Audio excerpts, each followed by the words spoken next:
এক যে ছিল মিষ্টি ছেলে আবু বক্কর নাম, মজারে মজারে দুষ্টমিতে শেখাতো ইসলাম। বাবা মায়ের বাধ্য ছেলে, অভিযোগ কারো নাই, তাই তো তাকে আদর করে ভালোবাসে সবাই। আবু বক্করের সাথে ইসলামের পথে।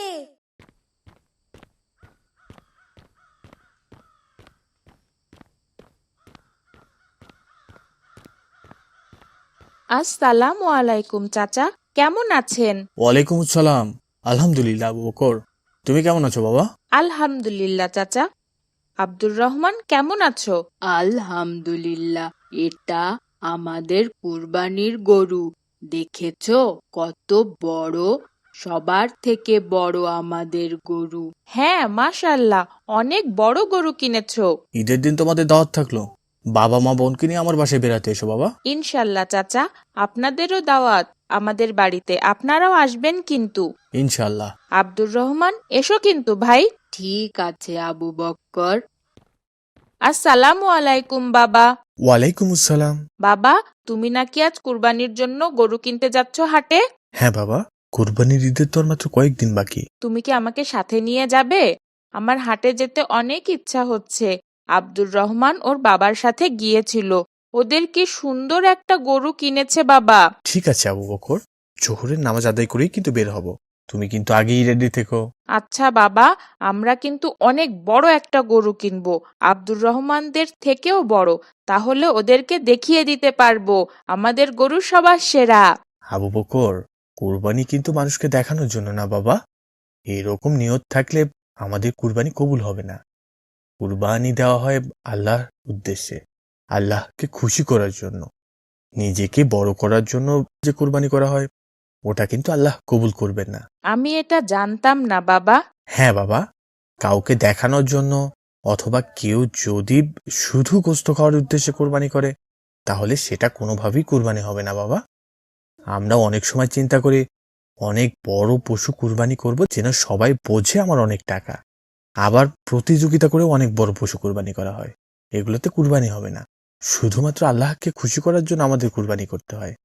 আবার কুরবানির টাকাতে সুদ ঘুষ সহ যে কোনো অবৈধ টাকা থাকলেও সেটা কুরবানি হবে না কখনোই। ঠিক আছে বাবা, তাহলে আমরা আল্লাহকে খুশি করার জন্যই কুরবানি করব ইনশাল্লাহ। তুমি কিন্তু আমাকে হাটে নিয়ে যেও বাবা। ইনশাআল্লাহ।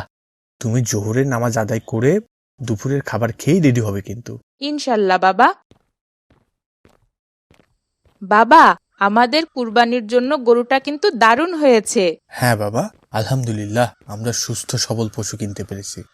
আমাদের সব সময় সুস্থ সবল পশু কুরবানি করতে হয়। অসুস্থ দুর্বল কান কাটা শিং ভাঙা চোখে দেখে না এমন পশু দিয়ে কুরবানি হয় না বাবা। তাই? আচ্ছা বাবা, শুধু গরু ছাড়া অন্য কোনো পশু দিয়ে কুরবানি করা যায় না? হ্যাঁ বাবা, আমাদের কুরবানির জন্য উট গরু মহিষ দুম্বা ছাগল আর ভেড়া নির্ধারণ করা। ও আচ্ছা। মা, মা, আসসালামু আলাইকুম মা। ওয়ালাইকুম আসসালাম। মা, বাসার নিচে দেখো কি সুন্দর একটা কুরবানির গরু কিনে এনেছি, চলো দেখবে। তাই? তুমি যাও বাবা, আমি রান্নাটা শেষ করেই আসছি। ঠিক আছে মা। আবু বক্কর, তোমাদের কুরবানির গরু কিনেছো? হ্যাঁ আব্দুর রহমান, গতকাল কিনেছি। আবু সায়েম, তোমাদের গরু কি কিনেছো? হ্যাঁ ভাই, আমরা 7 জন মিলে একটা গরু কিনেছি। কি বলো? 7 জন মিলে মাত্র একটা গরু? আব্দুর রহমান, তুমি হাসছো কেন? ওরা 7 জন মিলে মাত্র একটা গরু কুরবানি করবে, আমরা তো একাই একটা গরু কুরবানি করছি। এভাবে বিদ্রূপ করা ঠিক নয় আব্দুর রহমান। যার যেরকম সামর্থ্য, আমাদের কুরবানিগুলো সেভাবে দিলেই আল্লাহ কবুল করেন। যদি আমাদের সামর্থ্য কম থাকে, তাহলে উট গরু আর মহিষ সর্বোচ্চ 7 জন মিলেও একটা কুরবানি করা যায়। তবে ছাগল দুম্বা আর ভেড়া একজন ব্যক্তির একটা কুরবানি না দিলে হয় না। সেটা তো জানি আবু বক্কর, কিন্তু 7 জন মিলে মাত্র একটা গরু। আব্দুর রহমান, কুরবানির লোক দেখানো কোনো ব্যাপার না, এটা করতে হয় আল্লাহর সন্তুষ্টির জন্য। বরং লোক দেখিয়ে কুরবানি করলে সেটা আল্লাহ কবুল করেন না। আল্লাহর উদ্দেশ্যে সঠিক নিয়মে কুরবানি করলে সেটা ছোট বা বড় এটা কোনো বিষয় হয় না, আল্লাহ কবুল করেন। হ্যাঁ, তা ঠিক। আমি দুঃখিত। হ্যাঁ আব্দুর রহমান, তুমি কিন্তু আবু সায়েমকে তাদের সামর্থ্য নিয়ে ছোট করে অপমান করেছো, এটাও ঠিক নয়। ধরো যদি আজকে সায়েমের ওখানে তুমি হতে আর তোমরা 7 জন মিলে একটা কুরবানি করতে, আর সায়েম তোমাকে দেখে এভাবে অপমান করতো, তাহলে তোমার কেমন লাগতো বলো তো? আমি তো এভাবে ভেবে দেখিনি ভাই। আব্দুর রহমান, তোমার সায়েমের কাছে ক্ষমা চাওয়া উচিত। আবু সায়েম, আমাকে ক্ষমা করো ভাই। তোমাকে এভাবে কষ্ট দেওয়া আমার মোটেও উচিত হয়নি। ঠিক আছে ভাই, আমি তোমাকে ক্ষমা করে দিয়েছি। আর তোমাদের দুজনেরই ঈদের দিন আমার বাসায় দাওয়াত আসবে কিন্তু ভাই। ইনশাল্লাহ। চলো এবার আমরা বাসায় যাই। ঠিক আছে। আসসালামু আলাইকুম বাবা, ঈদ মুবারক। ওয়ালাইকুম সালাম, ঈদ মোবারক।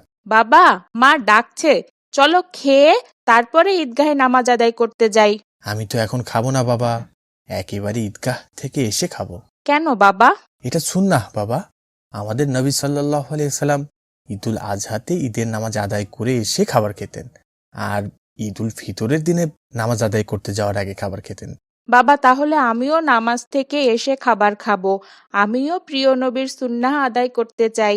ঠিক আছে বাবা, তুমি তোমার মাকে বলে আসো। আচ্ছা বাবা। মা, তুমি বাবাকে একটু বুঝিয়ে বলো না যেন এই গরুটি জবেহ না করে, আমার অনেক কষ্ট হচ্ছে মা। আবু বকর, চলো এবার কুরবানির জন্য গরুকে ময়দানে নিয়ে যাই। বাবা, আমার অনেক কষ্ট হচ্ছে, তুমি গরুটাকে কেন জবেহ করবে এটা ভাবতেই আমার খারাপ লাগছে। ওর জন্য আমার মায়া জন্মে গেছে বাবা। কিন্তু বাবা, এটা তো কুরবানি, আল্লাহর জন্য কুরবানি, মহান আল্লাহকে খুশি করার জন্য বাবা। কিন্তু বাবা, আমার অনেক কষ্ট হচ্ছে, প্রচন্ড কান্না পাচ্ছে, ওর জন্য অনেক মায়া লাগছে বাবা। তুমি কি ইব্রাহিম আলাইহিসসালামের নাম শুনেছ? হ্যাঁ বাবা, উনিও একজন নবী ছিলেন। হ্যাঁ বাবা, ইব্রাহিম আলাইহিসসালামের কোনো সন্তান ছিল না। আল্লাহর কাছে অনেক দোয়া করে 86 বছর বয়সে একটা ফুটফুটে পুত্র সন্তানের বাবা হলেন। সেই সন্তানের নাম কি ছিল বাবা? নাম ছিল ইসমাইল। এত কষ্টের পর সন্তান পেয়ে ইব্রাহিম আলাইহিসসালাম অনেক বেশি খুশি হয়েছিলেন। তিনি তার পুত্রকে অনেক ভালোবাসতেন। ইসমাইল ছিল তার বাবার কলিজার টুকরা সন্তান। কিছুদিন পর ইসমাইল যখন কিছুটা বড় হলো, তখন আল্লাহ ইব্রাহিম আলাইহিসসালামকে স্বপ্নে দেখালেন, তুমি তোমার সব থেকে প্রিয় কিছুকে আল্লাহর জন্য কুরবানি করো। তারপর? ইব্রাহিম আলাইহিসসালাম অনেক ভেবে দেখলেন তার সব থেকে প্রিয় তো তার সন্তান ইসমাইল। তার মানে আল্লাহ ইসমাইলকে কুরবানির নির্দেশ দিয়েছেন। ইসমাইল ছিলেন তার বাবার মতোই আল্লাহ ভীরু পরহেজগার। বাবার কথা শুনে ছোট্ট ইসমাইল কোনো চিন্তা না করেই বললেন, আল্লাহ যা নির্দেশ করেছেন তা পালন করেন, নিশ্চয়ই আপনি আমাকে সবুরকারীদের মধ্যেই পাবেন। ইসমাইল এত সহজে রাজি হয়ে গেলেন বাবা? একবারও ভাবলেন না? হ্যাঁ বাবা, এটাই আল্লাহ ভীরুতা। এরপর তাকে কুরবানির জন্য নিয়ে গেলেন তার বাবা ইব্রাহিম আলাইহিসসালাম। যখন তার গলায় ছুরি চালালেন, তখন আল্লাহ খুশি হয়ে গেলেন। তিনি ফেরেশতাকে দিয়ে একটি দুম্বা পাঠিয়ে দিলেন কুরবানির জন্য। ইসমাইলের পরিবর্তে দুম্বা কুরবানি হয়ে গেল। বাবা আবু বকর, আমরা তো শুধু একটি গরু আল্লাহর সন্তুষ্টির জন্য কুরবানি করছি, তাতেই কষ্ট পাচ্ছ? আর ইব্রাহিম আলাইহিসসালাম নিজের প্রিয় পুত্রকে আল্লাহর সন্তুষ্টির জন্য কুরবানি করতে রাজি হয়েছিলেন বাবা। আমি বুঝেছি বাবা, কুরবানি মানে ত্যাগ, আল্লাহর জন্য ত্যাগ। চলো আমরা ত্যাগ করি, গরুটিকে আল্লাহর সন্তুষ্টির জন্য কুরবানি করি। এই তো আমাদের ভালো আবু বকর। ঠিক আছে, বাবা চলো যাই। মায়ের বাধ্য ছেলে, অভিযোগ কারো নাই, তাই তো মজার তাকে মজার সব আদর ইসলামিক কার্টুন করে পেতে আমাদের চ্যানেলটি এখনই ভালোবাসে সাবস্ক্রাইব করুন সবাই। আর পাশে থাকা বেল আইকনটি প্রেস করুন।